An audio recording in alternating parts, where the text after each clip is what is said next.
Hello, everybody, and welcome back to the podcast. This episode is going to be a very juicy one because today we are talking about BDSM. Now, if you have not listened to the Sex Life podcast series, I would highly recommend doing so. I feel like I want to do a series, like another podcast series on another TV show. So if you have any recommendations, please let me know.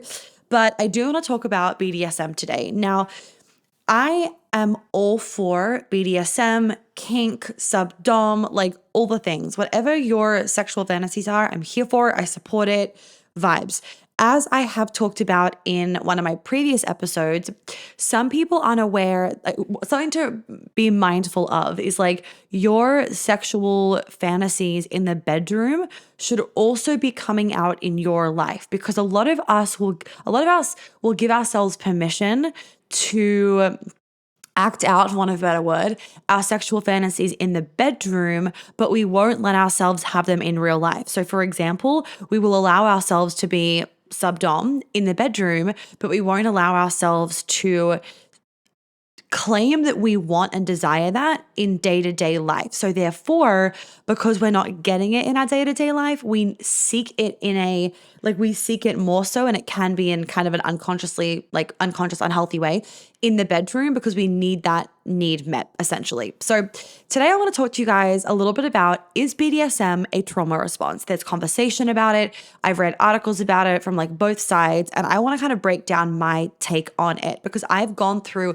also phases of my life where it's interesting to notice the kind of sex that I was wanting, needing, and what would turn me on based on my life at the time. So firstly, I want to say, if you have not already claimed your space for Queen Alchemy, please do so. There's going to be at least one of the calls held in Europe, somewhere in beautiful Italy. So I'm really excited for those of you that are able to join in for that vibe. At least one of the Thursday calls. And then that week, all the mini trauma calls will also be held in that same place. And then there will also be at least four of the calls, if not five, will be held in one of my biggest manifestations that came way faster than I ever thought. It will be held in that place with that energy. And if you're in my space, then you get to tap into that big quantum leap as well and absorb that energy and frequency, which is pretty special. So I'm really excited to be able to share those places with those of you in Queen Alchemy. 10th round, it's going to be fire as usual. And I love this program to pieces.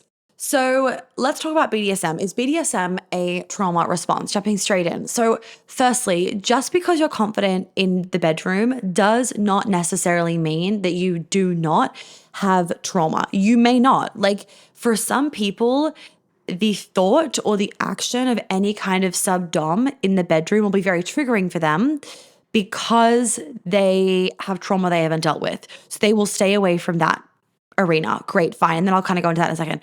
For some of you guys, you will actually essentially need that in order to feel something in sex. And I've gone through these phases in my life where if I'm feeling like I am a little bit more in my masculine, or I'm not feeling really cherished and loved and desired and wanted and all those feminine things that we want in my day-to-day life, then I will have sex with the person that I'm seeing or whatever, or the guy that I picked up in the bar. This was obviously prior to my relationship now. I will then need very subdom sex and like more of that BDSM kink to get turned on. Like, if he's not choking me, like, I'm not happy, basically. If there was more of like a slow vibe, I'd be really turned off. Now, I'll kind of go into the different phases of not your life, but like where you are in your life per se, and like the kind of season that you're in a little bit. But what I do want to say is that for those of you that are like constantly in a freeze response, for example, or that feel very numbed out and disassociated, you will need more physical pressure, let's say, in order to feel more in your body.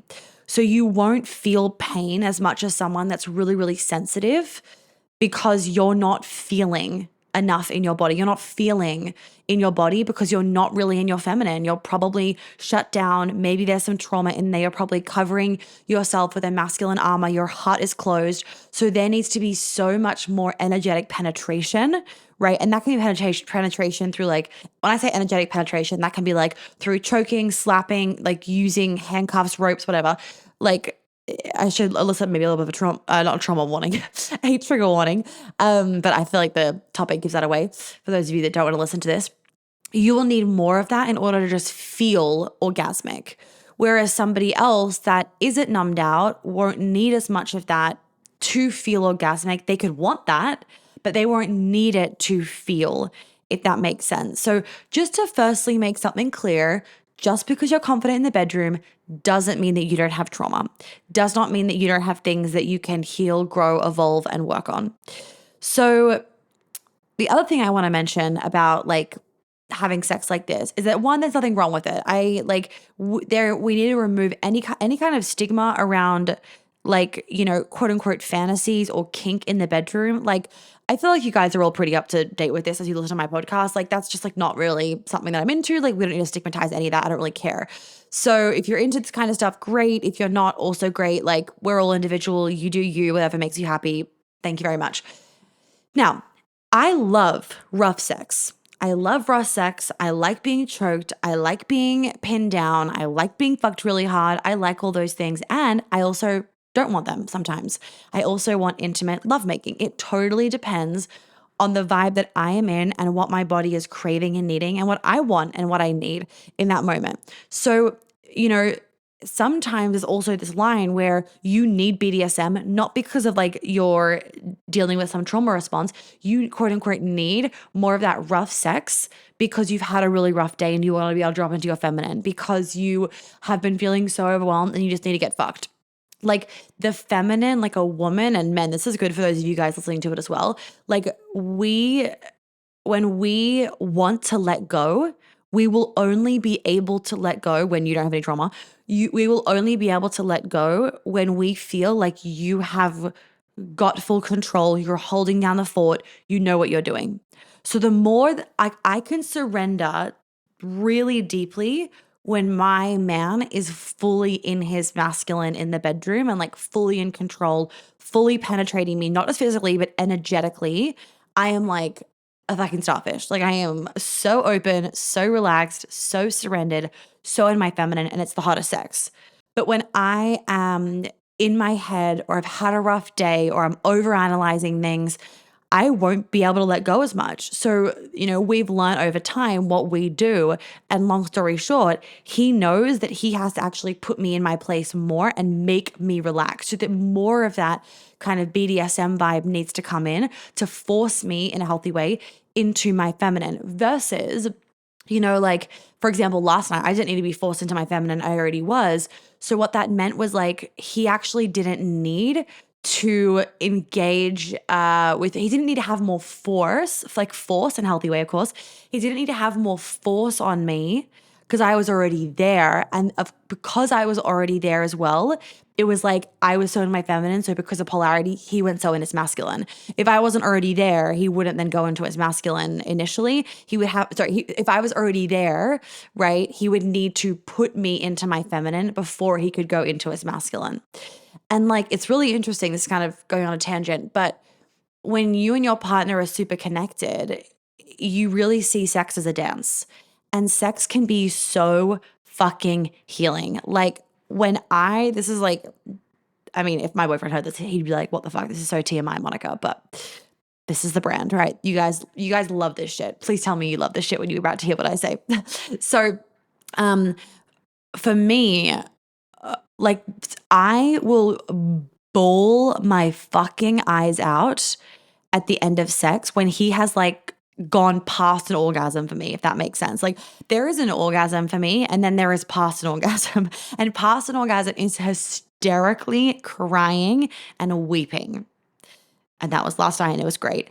And that is like the most, that is just like this huge release, right? Energetically, emotionally, spiritually, X, Y, and Z, because I have given him permission, and I've let him like penetrate me, not just physically, but emotionally and mentally and spiritually. And it's like, it feels like when he's penetrating me, like my heart is exploding.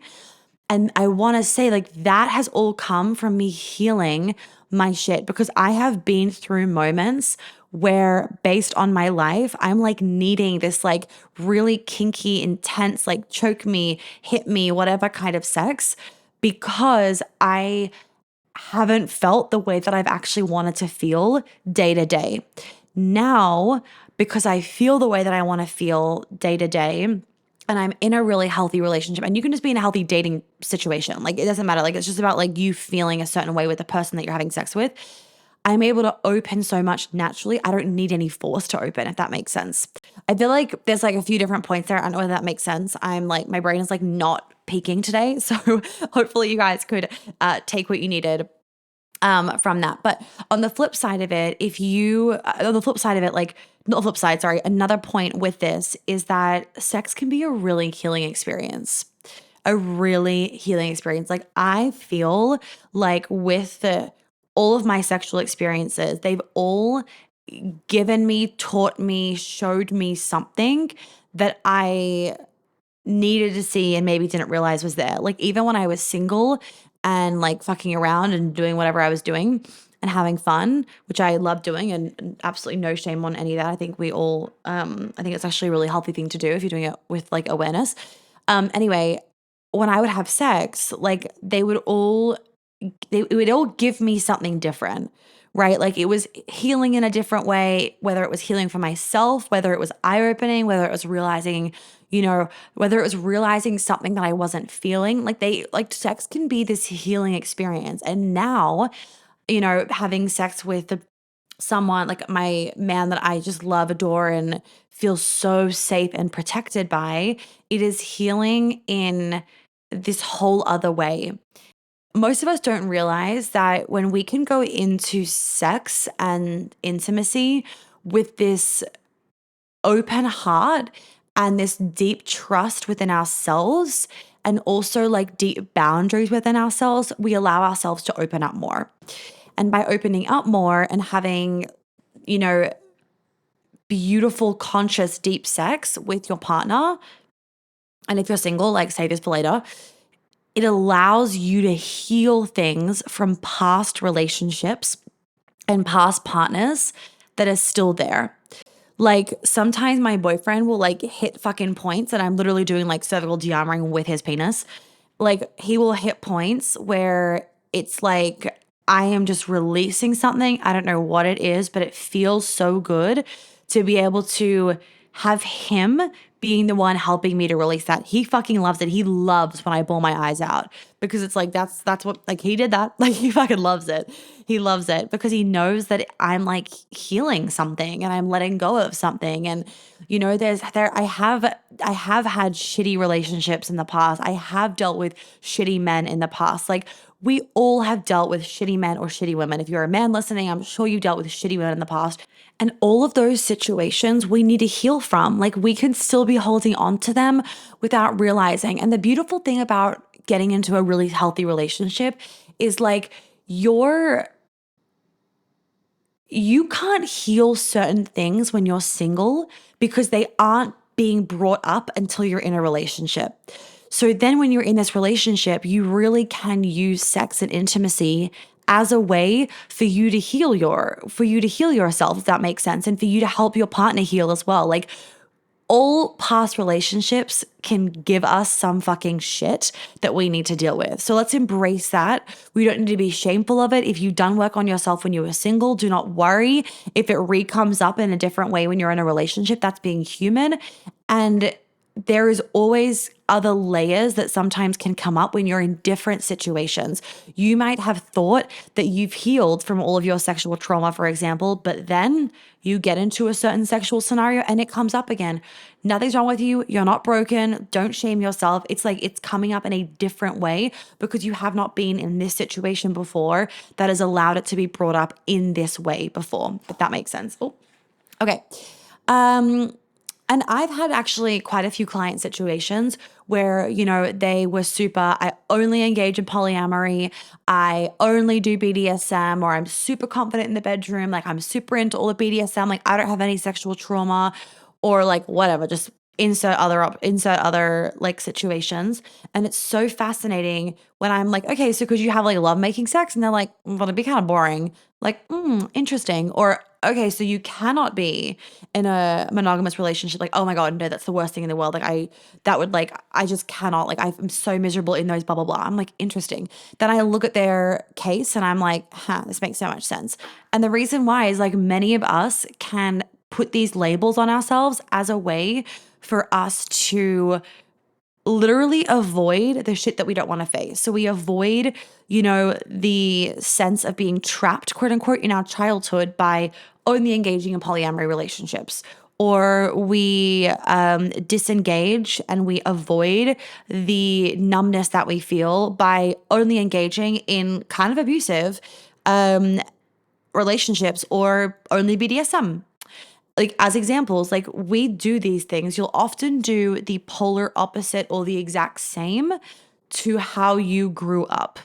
So my mom was very, very loving and almost a little bit smothering to me. I love her dearly.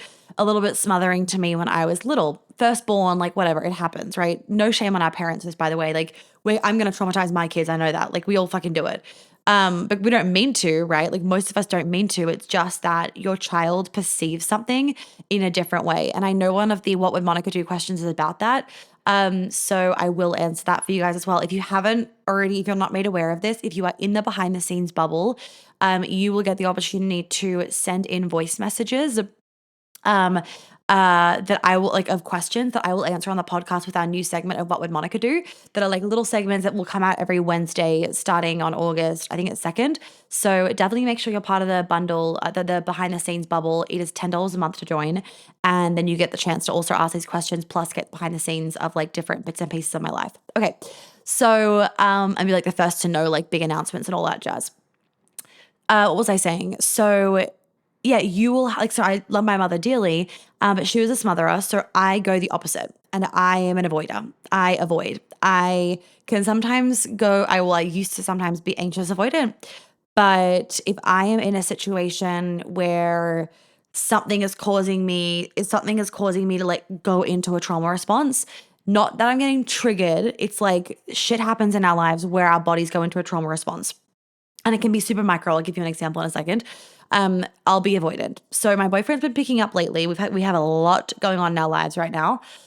My boyfriend's been picking up lately that I say whatever.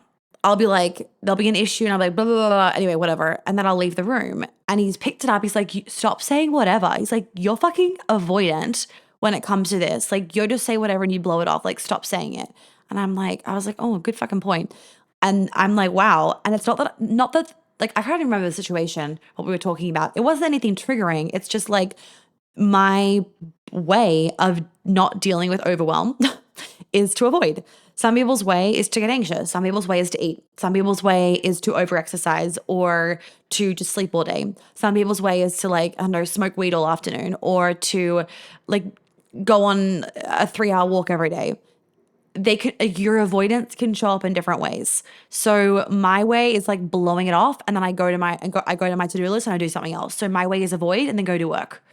So we all have those like trauma responses, and a trauma response can be separate to a trigger. Just FYI, you can be triggered by something and go into your trauma response, or you can be not triggered, but you just have your default trauma response because we're humans. And no matter whether you've healed from your trauma or not, there will be new little micro things, or maybe macro, hopefully not for all of us, in our lives that will cause you to go into some kind of trauma response again. Okay. The other thing with BDSM is that it is and the whole question of like, is it a trauma response? It is if you can see my nails, by the way, I'm so sorry. I actually need to take the nail polish off today. They're a little bit chipped and it's disgusting. I think it's one of the most tacky things ever.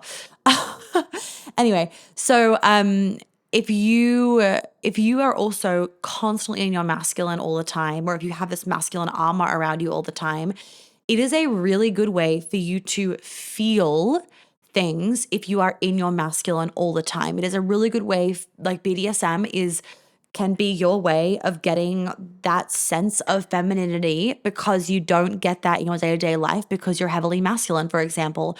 Or it can be the only way that you can let go and relax because you're constantly in an adrenaline rush and you're constantly in this output of energy. And the only way that you feel like you get energy is by being able to fully let go and engage in some kind of BDSM. And remember, there's like different sorts of BDSM. Don't just think it's like being tied up and whipped all day. Like that's not all BDSM.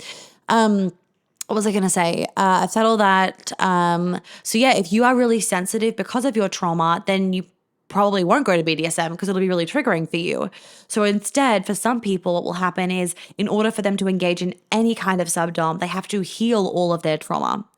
So for some of you, it'll be like you're really turned on by these alpha males because of your trauma. And then for some of you, that's really like scary, overwhelming, and really triggering because of your trauma.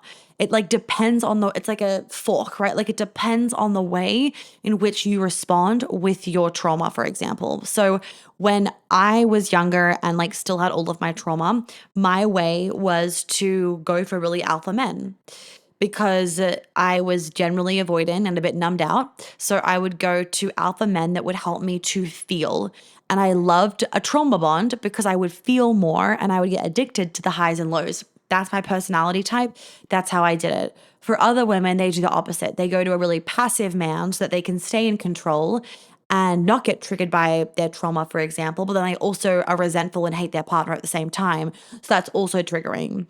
Right. So there's like two kind of ways, like, and they're polar opposite in the way that your trauma can be showing up when it comes to just like sex and intimacy and the way that you want to engage in sex in general. So I obviously want to preface again, it is also not a trauma response being into BDSM. Like you could be super into it and also it could also not be a trauma response. And the way that you would know that is if you've healed all your shit and you do BDSM very consciously. So you can have super lovemaking sex and feel everything just the same as you can have BDSM. So with me and my boyfriend, like we can 1 minute be like making super deep love and it can be super intimate and slow and nourishing. And then the next minute it's like pinned down, being slapped, like whatever. He'll hate me if I paint the picture too much. He said something to me yesterday and he's like, you are never allowed to put that on the podcast. And I'm like, all right. He's like, I'm going to make you sign an NDA for that. I was like, okay, whatever. Anyway, I will respect that, but I don't want to go too much into it. But it's like, I can now have both because both feel good. One does not feel better than the other. Both feels good. They're done consciously. And it's not because I'm not already feeling, it's just because of like the mood that we're in for that moment kind of thing, or like the mood that I'm in or how I want to have sex in that moment. It's less about what I need and rather about what I want in that moment, if that makes sense. Okay.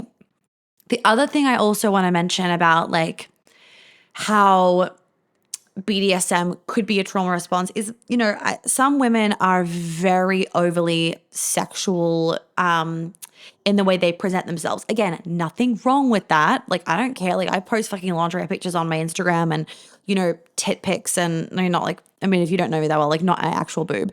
And, I'm like sexually eating strawberries. I don't do it as much as I used to do, not because I don't, literally not for any reason other than like, my boyfriend is like, can you keep that to myself? Can you keep that to just me and not put it on Instagram? Which I get now, right? Like I'm in a very healthy relationship where he has claimed me and is like, can you keep that for sharing on your podcast and doing with your clients? And like, people know that you do that. People know that you're like, you've got your sexuality down pat. And he's like, I just don't want like my friends and family and everyone like knowing my woman's body. And I'm like, that's kind of hot. Like, I think that's fucking sexy. I like it. Like, initially I was like, fuck off.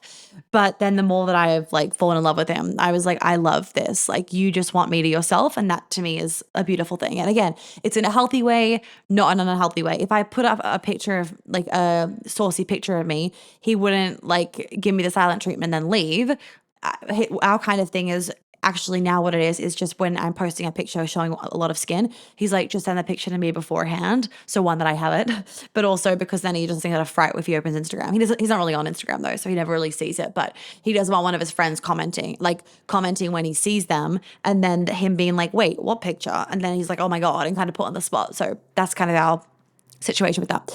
Anyway, so point being is some women that are like really overly sexual in the way they show up, it can also be for validation, right? Like they deeply crave and want a man's love, attention, validation, and to be claimed. And they think that the only way to get that is through being sexual. So they do that because they're wanting something. And again, like there's actually, like, if you do that, there's no shame on you for doing that. It is your way of trying to seek love and validation. It's like that's, and so it's like that seeking of love and validation, for example, is then what we need to heal, right? Because there's so many other ways for you to get that feeling of love and validation without needing to engage in that. And will you always attract in the most healthy relationships if you're only putting out your sexuality? Probably not. Because really grounded masculine men, they're like, I want to uncover you. I want the mystery. I don't want to just know every inch of you from just seeing you, for example. I want that unknown that I have to figure out for myself, that I have to uncover in X, Y, and Z. And that's obviously hard for some of us because like our Instagram like shows a lot of our life, blah, blah, blah. But I will say something that I love is that when my boyfriend first met me, we did follow each other on Instagram after we met. But he was like, I'm barely on Instagram. And I was like, literally the only reason why I made him follow me. The only reason why I followed him on Instagram was because I'm like, I feel like when you meet people in like skiing, for example, like when you meet people skiing, like we did, you like, yeah, put your name in my contact. I'm going to forget your name in about 5 minutes. And then I'm not going to be able to find you in my contacts because I don't know half people in my contacts.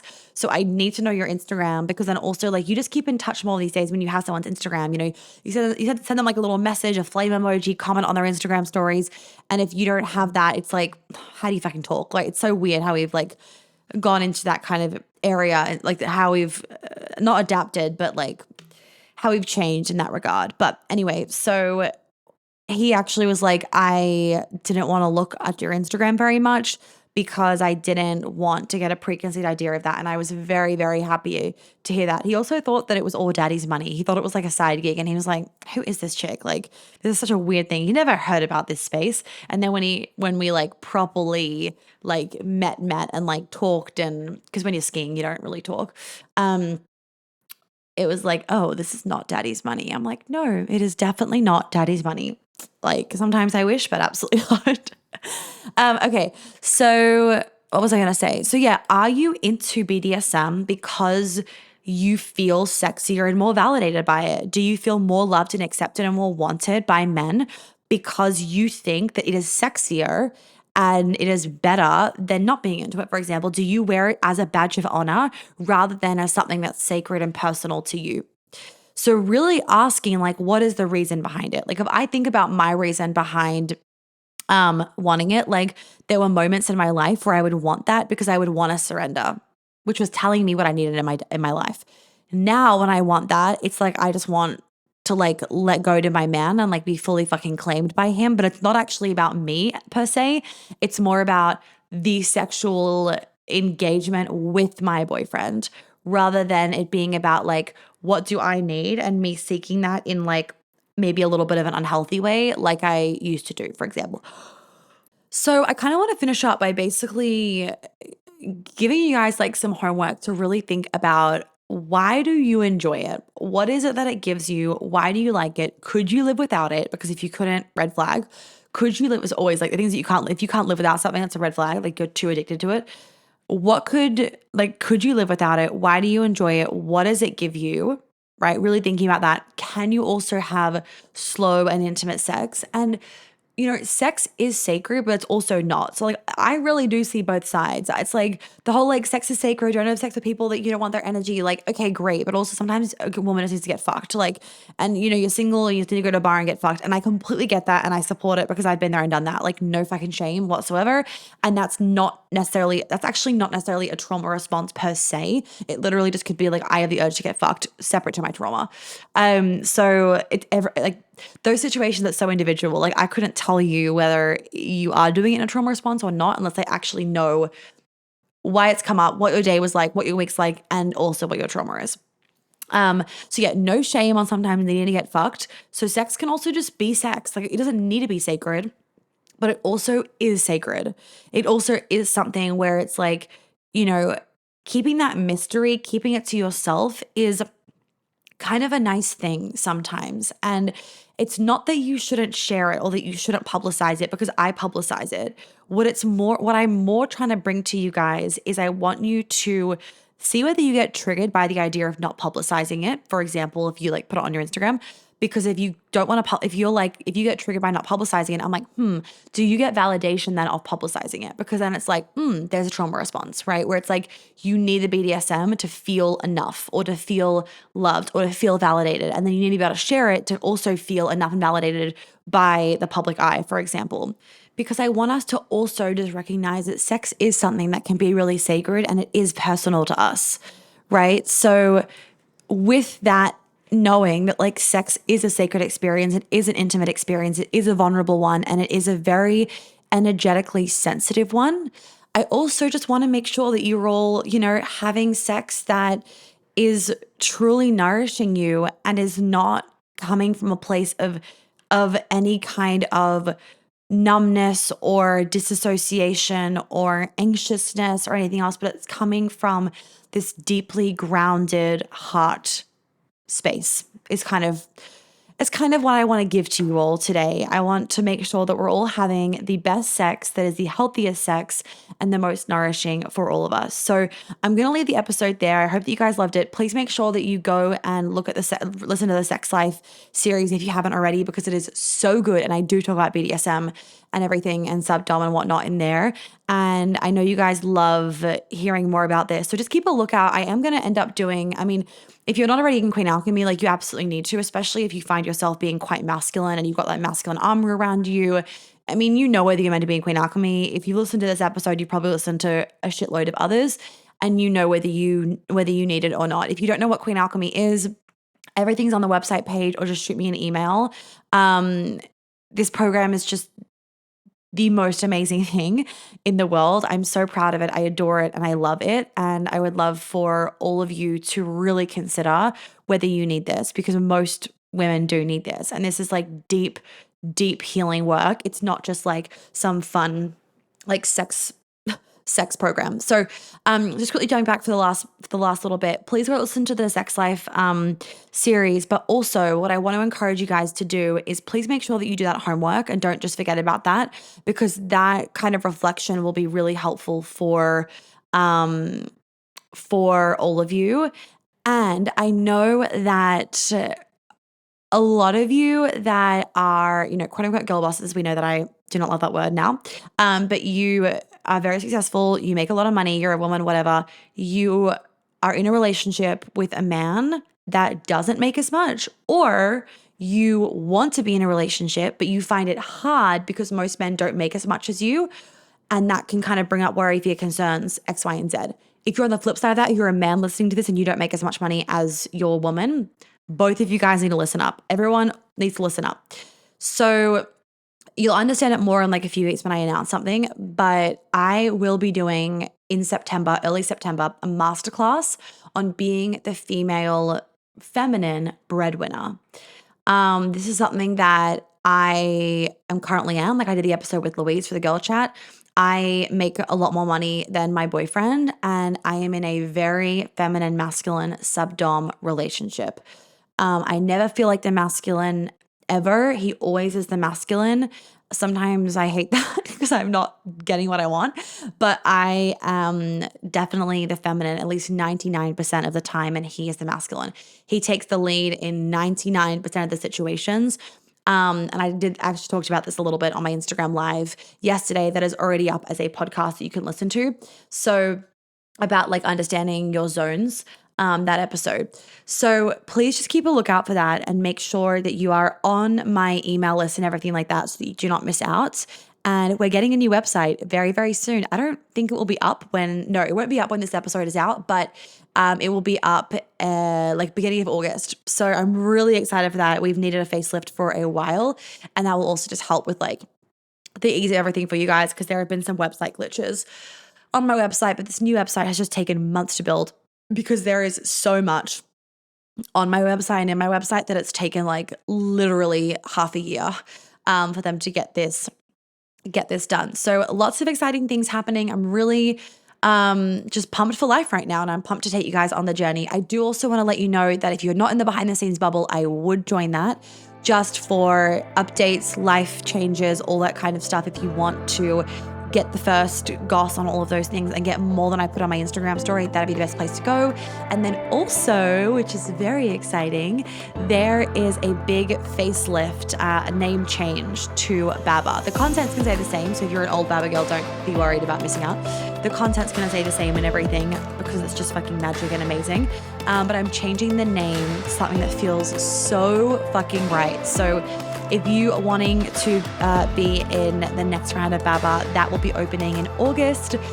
Make sure you're on the wait list because this program just gets better and better, and the next round of it is going to be held in a very beautiful, special, high vibrational place that you are all going to want to be in.